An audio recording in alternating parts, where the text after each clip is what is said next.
धनतेरस के दिन सुबह उठकर सबसे पहला कार्य है कि स्वयं को स्वच्छ करना है। अपने तमाम नित्य क्रियाओं के संपादन के उपरांत, स्नानादि क्रियाओं को संपन्न करने के उपरांत, आप अगर घर में मंदिर बनाए हुए हैं या कोई देवस्थान बनाए हुए हैं तो देवस्थान की सफाई करेंगे और देवस्थान की सफाई करने के बाद आप हनुमान जी के मंदिर में जाएंगे। सबसे पहला कार्य है हनुमान जी के मंदिर में जाना है आपको, यहीं से प्रारंभ होगा। अब हनुमान जी के मंदिर में आप जाएंगे तो वहां पर जाकर के तिल के तेल का दीपक जलाएंगे, धूप सुलगाएंगे और हनुमान जी को लड्डू का भोग लगाएंगे।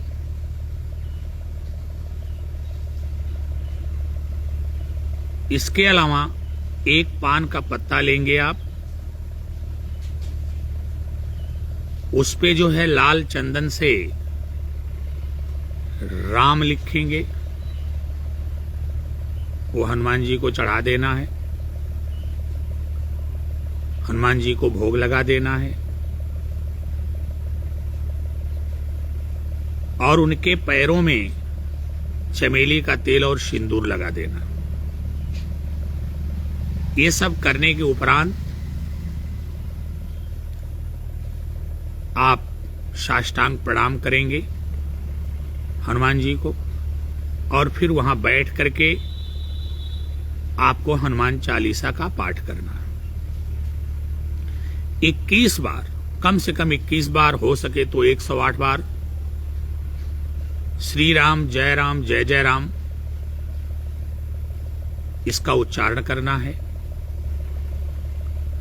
और फिर आखिर में 21 बार आपको हनुमान जी के समक्ष ये चौपाई पढ़नी है कि कवन सो काज कठिन जग माही, जो नहीं होय तात तुम पाही। तो फिर सुबह हनुमान जी के दर्शन पूजन से आपकी प्रक्रिया धनतेरस की प्रारंभ होगी। उसके बाद आप घर आएंगे, अपने घर के मंदिर में जाएंगे और घर के मंदिर में जाकर के वहां पर आपको गणेश जी की प्रतिमा, लक्ष्मी जी की प्रतिमा, कुबेर जी की प्रतिमा और धन्वंतरी जी की प्रतिमा होनी चाहिए, क्योंकि धन्वंतरी जी का जन्म धनतेरस के ही दिन हुआ था, इसलिए उनके पूजन का बड़ा ही महत्व है धनतेरस के दिन। अगर आप चाहते हैं कि आपके परिवार में किसी को किसी भी प्रकार का रोग व्याधि ना हो और हो तो वो दूर हो जाए, तो आपको भगवान धन्वंतरी की पूजा अवश्य धनतेरस के दिन करनी चाहिए। अब इसमें से माता लक्ष्मी और भगवान गणेश जी की प्रतिमा तो लगभग हर घर में उपलब्ध हो जाती है, लेकिन कुबेर जी की प्रतिमा और धन्वंतरी जी की प्रतिमा हो सकता है ना हो। तो ऐसी स्थिति में आपको एक सुपारी लेना है और 2 सुपारी ले लीजिए, दोनों पर 5 फेरा लाल मौली धागा जो है लपेट दीजिए और 1.25 मीटर लाल कपड़ा ले लीजिए आप,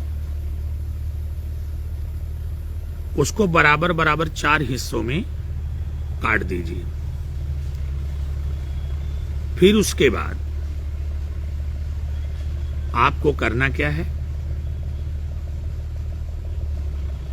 स्नान करवाना है गणेश भगवान को, माता लक्ष्मी को, धन्वंतरी भगवान को, कुबेर भगवान, स्नान करवाइए।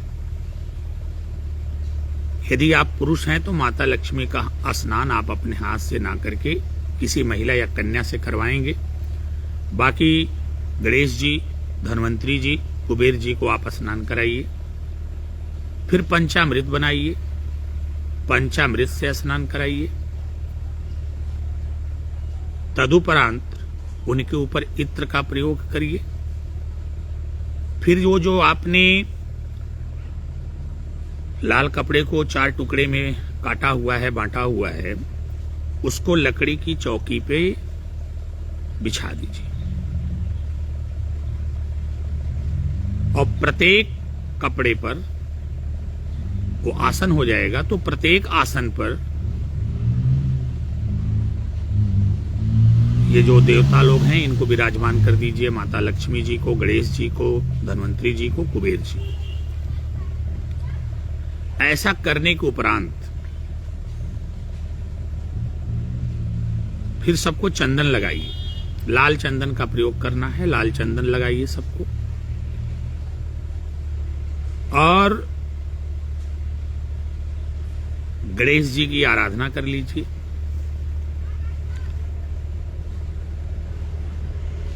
एक श्लोक है, वक्रतुंड महाकाय सूर्यकोटि समप्रभा निर्विघ्नं कुरु मे देव सर्वकार्य सर्वदा। ये श्लोक पढ़िए, गणेश जी की आराधना कर लीजिए। तदुपरांत काल भैरव जी से अनुमति ले लीजिए,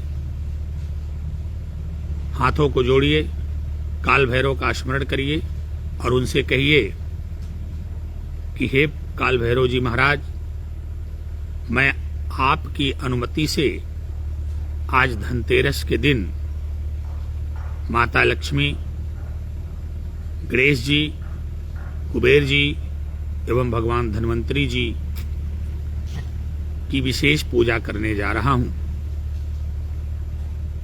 आप इसमें हमारी सहायता करें। ऐसा आप 3 बार बोल करके इसके बाद अपने पूजन की प्रक्रिया को प्रारंभ करें। फिर वो जो आपने कुबेर जी की प्रतिमा ना रहने पर और धन्वंतरी जी की प्रतिमा ना रहने पर जो 2 सुपारी पर मौली धागा लपेटा हुआ है, उनमें से 1 सुपारी उठाइए और आवाहन करिए कि हे कुबेर जी महाराज, आप इस सुपारी में आकर के विराजमान होइए।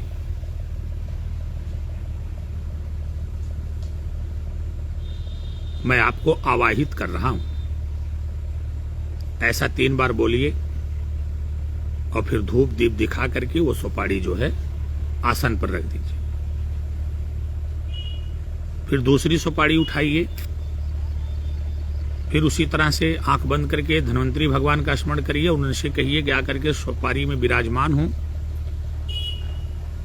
उनसे बोलिए कि मैं आपको इस सुपारी में आवाहित कर रहा हूं, आप आएं और स्थान ग्रहण करें, विराजमान हुए।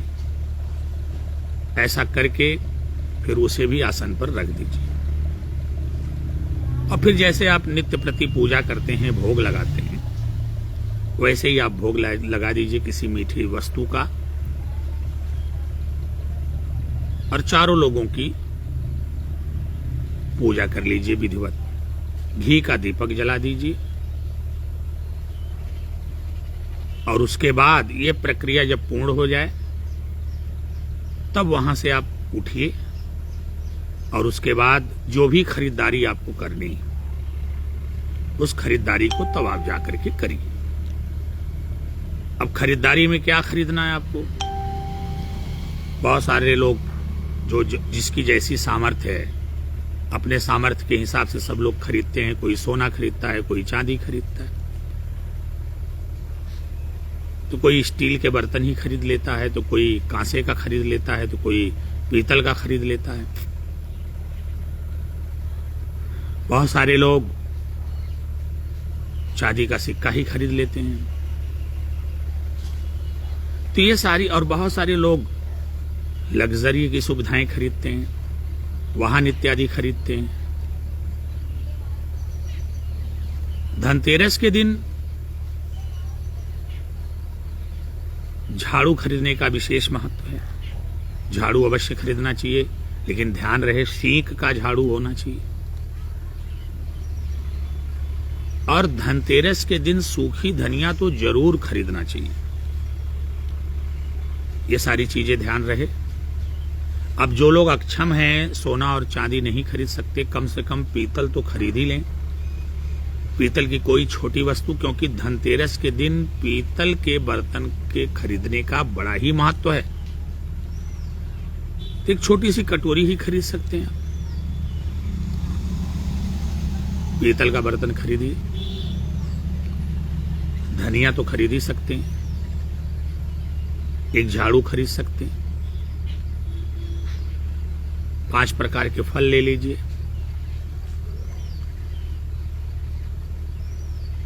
मिष्ठान ले लीजिए जहां पे शुद्धता पूर्वक बनता हो भगवान को चढ़ाने के लिए। ये सारी सामग्री लेकर के आप घर आएंगे और फिर शाम के समय जब सूर्यास्त होने वाला हो, ठीक उसी समय आप अपने घर के पूजा स्थल या मंदिर, जो भी आपने व्यवस्था बनाई हुई है, वहां पर जाएंगे। जो जैसा कि हमने बताया कि सुबह में इतना सारा काम आपको करना है, आपने वहां पर देवताओं को आवाहित कर लिया है, अब उनकी विधिवत पूजा आपको करनी। तो फिर जैसे ही सूर्यास्त होने को हो, शाम का समय होने लगे, संपूर्ण परिवार एक साथ सभी लोग वहां विद्यमान रहेंगे। सबकी उपस्थिति में यह पूजन कार्य प्रारंभ किया जाएगा।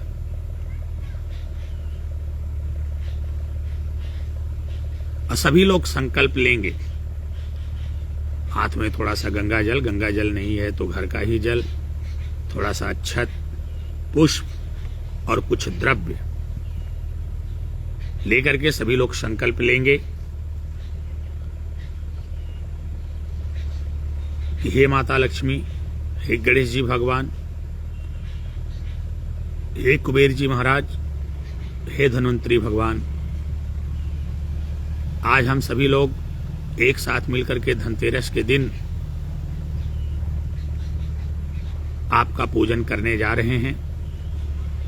आप सभी लोग हमारे परिवार पर अपनी कृपा दृष्टि बनाएं, जिससे कि हमारे पारिवारिक जीवन में चल रही है आने वाली जो भी समस्याएं, परेशानियां, बाधाएं, रोग, रिप, ऋण हैं, सब नष्ट हो जाएं, सबका शमन हो, हमारे परिवार में सुख, समृद्धि, खुशहाली आए, सफलता का मार्ग प्रशस्त हो। ऐसा 3 बार बोल करके हाथ का जो आपने संकल्प लिया है वो भगवान के सामने छोड़ दीजिए। इसके बाद आप 13 दीपक बनाएंगे, जिसमें से 5 दीपक जो है घी का होगा और 8 दीपक सरसों के तेल का होगा। ये दीपक जला देंगे, धूप इत्यादि, जैसा कि आप रोज करते हैं पूजन में। इसके बाद जो आप सामग्री लेकर आए हैं, जो फल लेकर आए हैं, फल चढ़ा दीजिए। जो मिष्ठान लेकर के आए, मिष्ठान चढ़ा दीजिए। माता लक्ष्मी जी को खीर का भोग लगाइए, अति उत्तम होगा।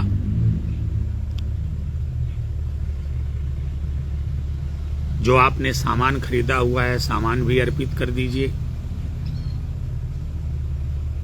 चाहे चांदी का, चाहे सोने का, चाहे पीतल का, जो भी। धनिया जो आपने खरीदा है उसको ले जाकर के समीप में रख दीजिए, और जो झाड़ू है वहीं बगल में रहने दीजिए। ये सब चीजें अर्पित करके फिर गणेश भगवान की आराधना करिए, फिर माता लक्ष्मी की आराधना करिए, फिर कुबेर जी की आराधना करिए, तत्पश्चात भगवान धन्वंतरी जी की आराधना करिए। जब ये पूजन समाप्त हो जाए तो क्रमानुसार सबकी आरती भी उतार लीजिए। बस इतना ही काम इतने सिस्टम के साथ आपको करना है, जो सिस्टम मैंने आपको बताया है। अब इसमें कोई बहुत ज्यादा प्रपंच, पाखंड और बनावट की आवश्यकता नहीं है। बहुत ही सिंपल और सरल है, आसान है, सिस्टमेटिक है। इस सिस्टम के तहत यदि आप लोग अपने परिवार में धनतेरस मनाएंगे तो निश्चित रूप से माता लक्ष्मी की विशेष कृपा होगी। धन्वंतरी भगवान की पूजा अवश्य करिए, क्योंकि उनका जन्म धनतेरस के ही दिन हुआ था। तो आपके परिवार में जो रोग और व्याधियां हैं वो सदा के लिए समाप्त हो जाएंगी। बाकी कुबेर जी को आप जानते हैं, धन के मालिक हैं। माता लक्ष्मी जी साक्षात धन ही हैं, और गणेश जी तो प्रथम पूज्य हैं, इसलिए उनकी पूजा अनिवार्य है। तो इस तरह से जब धनतेरस पे आप इतने सिस्टम के साथ पूजन करेंगे विधि विधान पूर्वक, तो निश्चित रूप से आपके परिवार में सुख समृद्धि खुशहाली आएगी, सफलता का मार्ग प्रशस्त होगा। परिवार में चल रही आने वाली जो भी समस्याएं, परेशानियां, बाधाएं, रोग ऋण हैं, सब दूर हो जाएंगी। धनतेरस की बहुत बहुत बधाई, हार्दिक शुभकामनाएं। नमस्कार।